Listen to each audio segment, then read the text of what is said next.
वैशाख मास में रोज सुनी जाने वाली वैशाख स्नान व बल पीपड़ और आग सींचने की कहानी। नर्मदा नदी के तट पर एक बहुत छोटा सा गांव था। उस गांव में एक बुजुर्ग वैश्य दंपति अपने दो बेटों व बहुओं के साथ रहता था। उस वैश्य का रोज का नियम था कि वह रोज नर्मदा नदी के तट पर जाकर स्नान करता था। वह नदी से एक लोटा जल लेकर भगवान सूर्य को अर्घ देता था और साथ ही वह वहां लगे बड़ पीपल व आकड़े के पेड़ को भी सींचता था। एक बार की बात है, वैशाख का महीना आया तो वैश्य ने अपनी पत्नी से कहा, भाग्यवान, मेरी तबीयत कुछ दिनों से ठीक नहीं है और कल से वैशाख मास भी प्रारंभ हो रहा है। मुझे लगता है इस बार मेरा नर्मदा नदी के तट पर जाकर स्नान करने का नियम टूट जाएगा। तब वैश्य की पत्नी ने अपने पति से कहा, आप इतने परेशान और दुखी क्यों होते हैं? भगवान की कृपा से हमारे दो दो बेटे व बहुएं हैं। आप अपने दोनों बेटों को कह दो, कोई न कोई आपको एक घड़ा पानी लाकर दे देगा। वैश्य ने कहा, भाग्यवान, मेरा मन है कि हम इस बार जोड़े से वैशाख स्नान करें। तो उसकी पत्नी बोली, आपने तो मेरे मन की बात कह दी। हम दोनों जरूर जोड़े से स्नान करेंगे। तब वैसे दंपति ने अपने दोनों बेटे और बहुओं को अपने पास बुलाया और अपने मन की बात कही। तो वैसे का बड़ा बेटा बोला, पिताजी, आपको तो पता ही है, मैं काम के लिए दूसरे शहर में जाता हूँ और मुझे सुबह बहुत जल्दी ही घर से निकल जाना पड़ता है, इसलिए मैं तो यह कार्य नहीं कर पाऊंगा। तभी बड़ी बहू बोली, पिताजी, मुझे भी सुबह जल्दी उठकर इनके लिए खाना बनाना होता है, इसलिए मैं भी आपको पानी का घड़ा भरकर नहीं लाकर दे सकती हूँ, क्योंकि एक दो दिन की बात होती तो मैं ले आती, परंतु पूरे महीने में यह नियम नहीं निभा पाऊंगी। तभी वैसे दंपति का छोटा बेटा बोला, माँ, पिताजी, आप चिंता मत कीजिए, हम दोनों आपको नर्मदा नदी के तट से एक घड़ा जल लाकर दे देंगे। आप दोनों जरूर वैशाख स्नान करें। ऐसा कर कर दोनों बेटे बहू अपने अपने कमरे में चले गए। इसके बाद वैसे का छोटा बेटा अपनी पत्नी से बोला, सुशीला, मेरे मन में एक विचार आया है कि जब हम माँ और पिताजी के लिए एक एक घड़ा नर्मदा नदी तट पर जाकर ला रहे हैं, तो क्यों न हम भी नर्मदा नदी में वैशाख स्नान करें। तब उसकी पत्नी ने कहा, यह बात तो आपने सही कही। अब उन दोनों ने जाकर अपनी माता पिता से कहा कि हम भी आपके साथ जोड़े से वैशाख स्नान करेंगे। यह सुनकर वैश्य दंपति को बहुत प्रसन्नता हुई। अगले दिन वैश्य का छोटा बेटा व बहू सुबह 4 बजे उठकर नर्मदा घाट पर पहुंच गए। वहां जाकर उसके पुत्र ने नर्मदा घाट के मर्दाना घाट पर व उसकी बहू ने जनाना घाट पर जाकर स्नान किया। स्नान करने के बाद दोनों एक एक घड़ा भर कर घर ले आए। फिर वैसे दंपति ने घड़े में से एक लोटा जल निकाल कर रख दिया व बाकी जल से स्नान कर लिया। वह उस एक लोटे जल से सूर्य भगवान को अर्घ दिया, बड़ पीपल व आग के पेड़ को सींचा, उनकी पूजा की व 5 परिक्रमा की। इसके बाद जब वैश्य दंपति स्नान कर लेते थे, तब उनकी छोटी बहू उनके कपड़ों को धोकर आंगन में सुखा देती थी।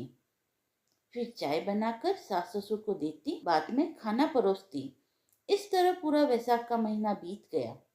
जब वैशाख पूर्णिमा का दिन आया तो वैसे दंपति ने अपने छोटे बेटे व बहू से कहा कि तुम दोनों ने भी हमारे साथ वैशाख स्नान किया है, तो संपूर्ण फल पाने के लिए हमें 2 जोड़ा ब्राह्मण दंपति को भोजन कराना चाहिए।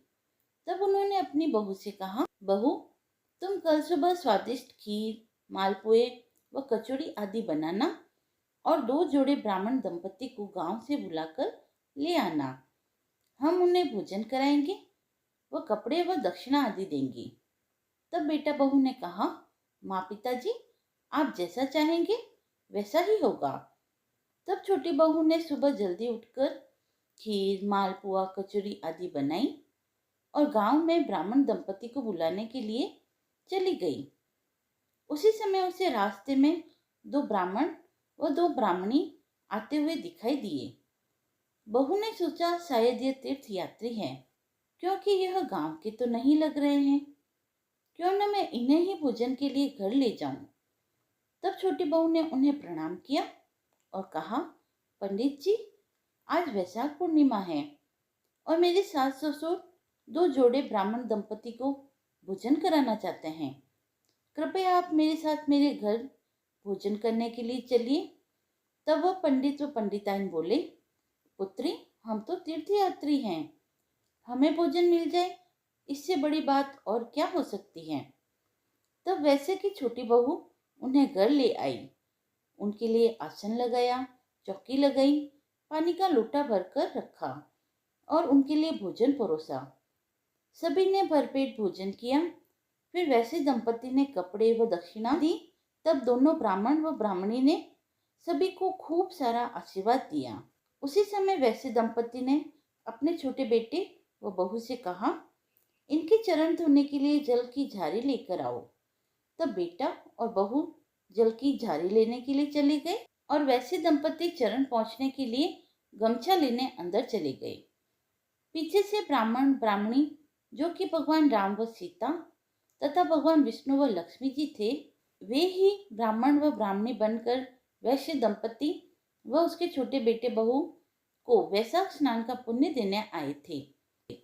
जैसे ही वैसे दंपति व उसके बेटे बहू कमरे में आए तो उन्हें कोई दिखाई नहीं दिया। यह देखकर उन्हें आश्चर्य हुआ कि उनकी रसोई में अन्न धन की ढेरियां पड़ी हुई है।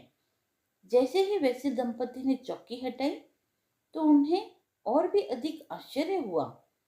जहां भगवान राम व माता सीता बैठे थे, वहां भगवान राम के चरण व धनुष के चिन्ह अंकित थे तथा जहां माता सीता बैठी थी, वह धन की पोटली पड़ी थी। वह जहां भगवान विष्णु बैठे थे, वहां सुदर्शन चक्र का चिन्ह था और जहां माता लक्ष्मी बैठी थी, वहां सोने चांदी के आभूषणों की ढेरियां पड़ी थी।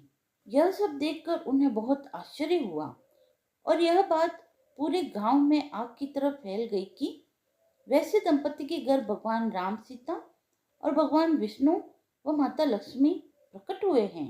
अब तो वैश्य के घर लोगों का तांता लग गया। जब वैसे दंपति के बड़े बेटे को यह पता चला कि उसके घर भगवान राम और माता सीता व भगवान विष्णु व माँ लक्ष्मी ने दर्शन दिए हैं, तो उसे बहुत दुख हुआ कि यदि हम भी वैशाख स्नान करते तो हमें भी भगवान राम व माता सीता व भगवान विष्णु व माता लक्ष्मी के दर्शन होते। उस दिन वैसे दंपति ने पूरे गांव में ढिंडोरा पिटवाया कि वैशाख के पूरे महीने में स्नान करने से व बड़ पीपल व आकड़े को सींचने से दरिद्रता दूर हो जाती है, घर में अन्न धन सुख समृद्धि बढ़ती है। हे वैशाख देवता, हे बड़ पीपल देवता, आपने जैसी कृपा दृष्टि वैसे दंपति व उसके छोटे बेटे बहू पर की, वैसे ही कृपा दृष्टि सभी पर करना और कहानी कहने वाले, सुनने वाले व हुक्कारा भरने वाले की सभी मनोकामनाओं को पूर्ण करना। बोलिए विष्णु भगवान की जय, सियापत रामचंद्र की जय। कथा समाप्त हुई। यदि आपको यह पसंद आई हो तो आप मेरे चैनल को लाइक शेयर एंड सब्सक्राइब करें। धन्यवाद।